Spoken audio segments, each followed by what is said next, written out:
മാന്യപ്രേക്ഷകർക്ക് നമസ്കാരം. അല്ല, ശോഭാ സുരേന്ദ്രനോടൊക്കെ വലിയ എന്തോ ദേഷ്യമുണ്ടോ ബിഗ് ടിവിക്ക്? ബിഗ് ടി വി മാത്രമൊന്നല്ല, നമ്മുടെ കേരളത്തിലെ സകല പ്രമുഖ മാധ്യമങ്ങളും ഇപ്പൊ കുറച്ചായിട്ട് ശോഭാ സുരേന്ദ്രനെ വളഞ്ഞിട്ട് ആക്രമിക്കല്ലേ. ഇപ്പൊ ബിഗ് ടി വി ലേറ്റസ്റ്റ് ആയിട്ട് കൊടുത്തിട്ടുള്ള ഒരു വാർത്തയാണെന്ന് വായിച്ചേൽപ്പിക്കാം. വോട്ടിന് ക്യാഷ്, ശോഭാ സുരേന്ദ്രനെതിരായ പരാതിയിൽ ഇനിയും റിപ്പോർട്ടായില്ല, മൊഴിയെടുപ്പ് പൂർത്തിയായി. ശോഭാ സുരേന്ദ്രനെ ടാർഗറ്റ് ചെയ്തിട്ടുള്ള വാർത്തയാണെങ്കിലും ഇത് യഥാർത്ഥത്തില് മലയാളികൾക്ക് വലിയൊരു യാഥാർത്ഥ്യം തിരിച്ചറിയാനായി. ഇവരിങ്ങനെ ശോഭാ സുരേന്ദ്രനെ വേട്ടയാടുമ്പോ ഇതിന്റെ വ്യക്തമായ കാര്യങ്ങൾ നമുക്കൊന്ന് പരിശോധിക്കണ്ടേ? ഇവർ ഈ വേട്ടയാടൽ മാത്രം മതിയോ? ഇവിടെ കേരളത്തില് ഈ ബിഗ് ടി വി ഒക്കെ ഒന്ന് എങ്ങനെയെങ്കിലും കേരളത്തിൽ ഒന്ന് ജീവൻ ഒപ്പിക്കാൻ വേണ്ടിയിട്ട് ഇപ്പോ ശോഭാ സുരേന്ദ്രനെ BJP വളഞ്ഞിട്ട് ആക്രമിക്കുക എന്നുള്ള അവരുടെ ഒരു തന്ത്രവുമായിട്ടാണ് ഇവരിപ്പോ രംഗത്തിറങ്ങിയത്. കേരളത്തിലെ സകല പ്രമുഖ മാധ്യമങ്ങളും BJPക്കെതിരാണ്. കാരണം എന്താ? വളരെ ലളിതാണ് അതിന്റെ കാരണം എന്ന് പറയുന്നത്. BJP ഒരു ഭാഗത്ത് നിർത്തിയാൽ മറുഭാഗത്ത് ആരൊക്കെയാ? സുഡാപ്പികള്, ജിഹാദികള്, തീവ്ര ചിന്താഗതിക്കാര്, UDF, LDF, ഈ പറയുന്ന മുസ്ലിം ലീഗ്, CPI, CPM, കോൺഗ്രസ്, സകലരും ഒരുമിച്ച് ഒറ്റക്കെട്ടായിട്ട് ആരാണോ BJPക്കെതിരെ വാർത്ത കൊടുക്കുന്നത് അവർക്കൊപ്പം നിൽക്കും. അപ്പൊ സ്വാഭാവികമായിട്ടോ നമ്മുടെ കേരളത്തിലെ പ്രതിപക്ഷവും ഭരണപക്ഷവും എന്ന് പറയുന്നത് UDF, LDF ആണ്. അപ്പൊ ഇവരെയൊക്കെ വിശ്വസിക്കുന്ന സകലരും കൂടി വന്നിട്ട് ഈ പറയുന്ന ടിവികൾക്കൊക്കെ, ഈ പറയുന്ന ചാനലുകൾക്കൊക്കെ തന്നെ വലിയ വ്യൂവർഷിപ്പ് കൊടുക്കും.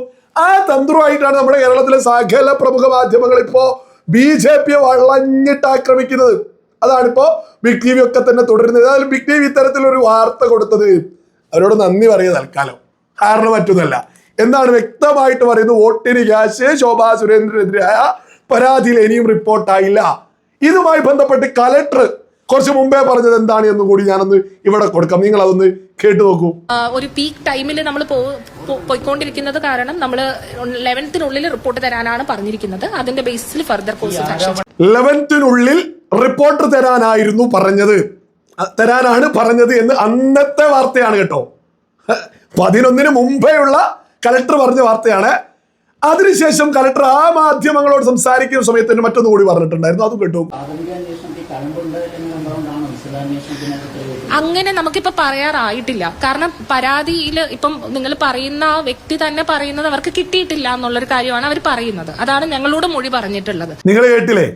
മാധ്യമങ്ങള് കൃത്യമായിട്ട് ചോദിക്കാണ്, പരാതിയിൽ ഉള്ളത് കൊണ്ടാണോ കാര്യങ്ങൾ മുന്നോട്ട് പോകുന്നത് എന്ന്. ഇപ്പൊ പറയുന്നു, നിങ്ങൾ പറഞ്ഞ വ്യക്തി ക്യാഷ് വാങ്ങിയെന്ന് പറയുന്ന ആള് തന്നെ പോയി നൽകിയിട്ടുണ്ട്, ഒന്നും തന്നിട്ടില്ല. വ്യക്തമായിട്ട് പറയാണ്, എനിക്കൊന്നും കിട്ടിയിട്ടില്ല എന്ന് കലക്ടർ തന്നെ പറയുന്നുണ്ട്. അപ്പൊ 11-ാം തീയതി റിപ്പോർട്ട് ആവുമെന്ന് പറഞ്ഞ വിഷയത്തിലാണ് ബിഗ് ടി വി കൃത്യമായിട്ട് വാർത്ത കൊടുക്കുന്നു. ശോഭാ സുരേന്ദ്രനെതിരായ പരാതിയിൽ ഇനിയും റിപ്പോർട്ടായില്ല. അപ്പൊ ഇപ്പൊ ഇന്നത്തെ ഡേറ്റ് എന്ന് പറയുന്നത് 21 ശോഭാ സുരേന്ദ്രൻ മൊഴി കൊടുത്തിട്ടുണ്ട് RDOയില്. കൃത്യമായിട്ട് എല്ലാ സ്ഥലത്തും ഇവർ എവിടെയൊക്കെ ആവശ്യപ്പെട്ടിട്ടുണ്ടോ അവിടെയൊക്കെ തന്നെ പോയിട്ട് ശോഭാ സുരേന്ദ്രൻ മൊഴി കൊടുത്തതാണ്. അതേപോലെ തന്നെ ഇവര് മാധ്യമങ്ങൾ ചൂണ്ടിക്കാട്ടിയിട്ടുള്ള ആ പ്രായമായിട്ടുള്ള സ്ത്രീയുമായി ബന്ധപ്പെട്ടും അവരന്വേഷണങ്ങൾ മൊഴിയെടുപ്പൊക്കെ തന്നെ നടത്തി. എന്നും റിപ്പോർട്ട് ആവാത്തത് എന്തുകൊണ്ടാ? ഒരൊറ്റ ഉത്തരേ ഉള്ളൂ, ഒരു ഉണ്ടയില്ല വെടിയാണ് പൊട്ടിച്ചത്. നമ്മുടെ കേരളത്തിലെ സകല മാധ്യമങ്ങൾ കൂടി ഒരു റിപ്പോർട്ട് പുറത്തിറങ്ങൂല. ഒരു റിപ്പോർട്ട് പുറത്തിറങ്ങുകയാണെങ്കിൽ തന്നെ ക്ലീൻ ചീറ്റ് ആയിരിക്കും, ഓരോ സംശയം വേണ്ട. ശോഭാ സുരേന്ദ്രൻ ക്ലീൻ ചീറ്റ് ആയിരിക്കും, ഒരു പ്രശ്നം ഉണ്ടാവില്ല ആ റിപ്പോർട്ടില്. അതുകൊണ്ട് കാത്തിരിക്കുക, പൊളിറ്റിക്കലി ഇതെങ്ങനെ ഉപയോഗിക്കണമെന്ന് ആഗ്രഹിച്ച് കാത്തിരിക്കുക. അപ്പോ ഇതുവരെ 11 വരുമെന്ന് പറഞ്ഞത് ഇപ്പൊ 21 ഒരു റിപ്പോർട്ടും ഇല്ല. കലക്ടർ പറഞ്ഞതാ. ഇതിലൊരു ഉണ്ടയില്ല. ആ വീഡിയോ കണ്ട ഏതൊരാൾക്കും അറിയാം, ഒരു ചുക്കും ചുണ്ണാമ്പും അതിലില്ല. അത് മാധ്യമങ്ങൾ പടച്ചതാണ്. രാഹുൽ മാങ്കൂട്ടത്തിൽ ഉൾപ്പെടെ കോൺഗ്രസിന്റെ സകല നേതാക്കന്മാരും പ്രചരിപ്പിച്ച ആ വീഡിയോയിൽ കട്ടായിട്ട് കള്ള വീഡിയോ ആണത്. അപ്പൊ അതുമായി ബന്ധപ്പെട്ട് ഇപ്പൊ ഒരു റിപ്പോർട്ട് പുറത്തു വന്നാൽ എങ്ങനെ ഇരിക്കും? ക്ലീൻ ചീറ്റ് കൊടുക്കേണ്ടി വരും.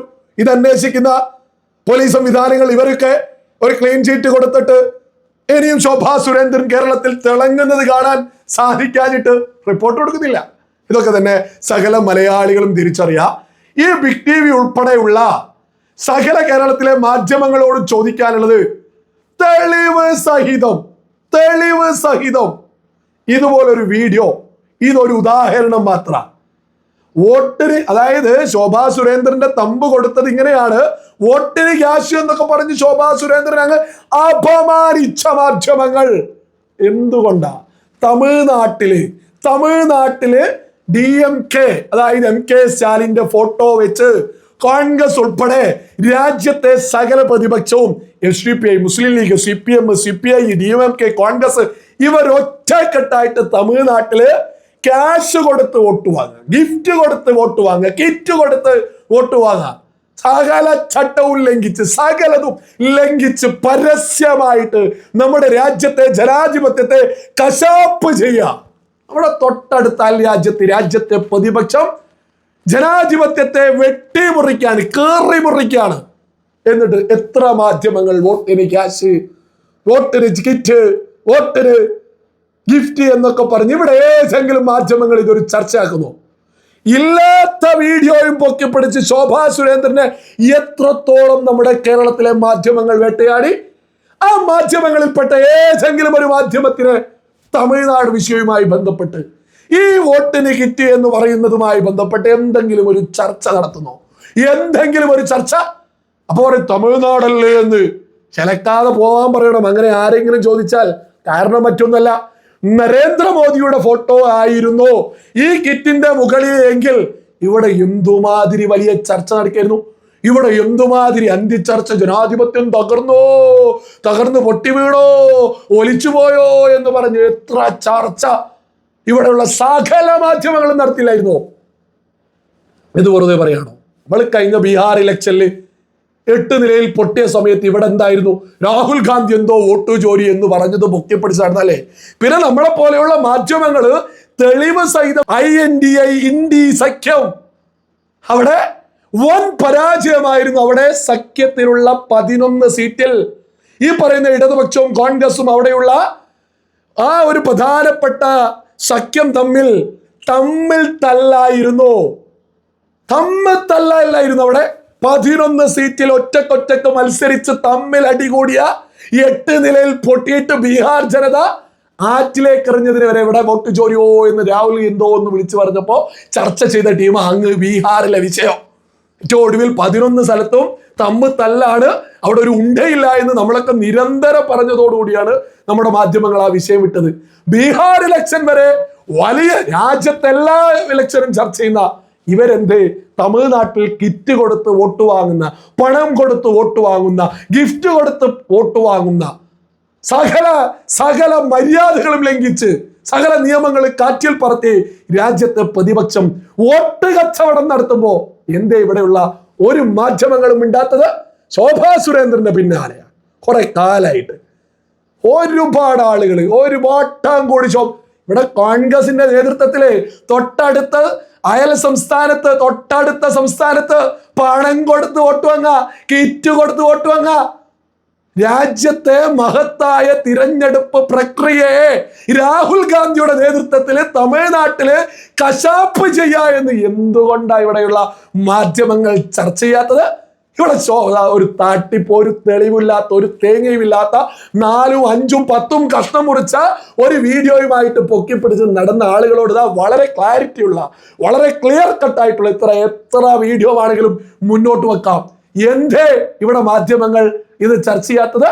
അപ്പൊ മലയാളികൾ മനസ്സിലാക്കുക, മലയാളികൾ തിരിച്ചറിയാം. കേരളത്തിലെ മാധ്യമങ്ങൾ ഒരു അജണ്ട സെറ്റ് ചെയ്ത് അതിനു വേണ്ടിയാണ് മാധ്യമ പ്രവർത്തനം നടത്തുന്നത് എന്ന്. ഇതൊന്നും അധിക കാലം ഈ ഒരു ഇത്തരം നെറികേടുമായിട്ട് മുന്നോട്ട് വന്ന പ്രമുഖ മാധ്യമങ്ങളെയൊക്കെ മലയാളികൾ, വിവേകമുള്ള മലയാളികൾ അധികം വൈകാതെ പുച്ഛിച്ച് തള്ളുമെന്നുള്ളതിലും ഒരു തർക്കവും ആർക്കും തന്നെ വേണ്ട.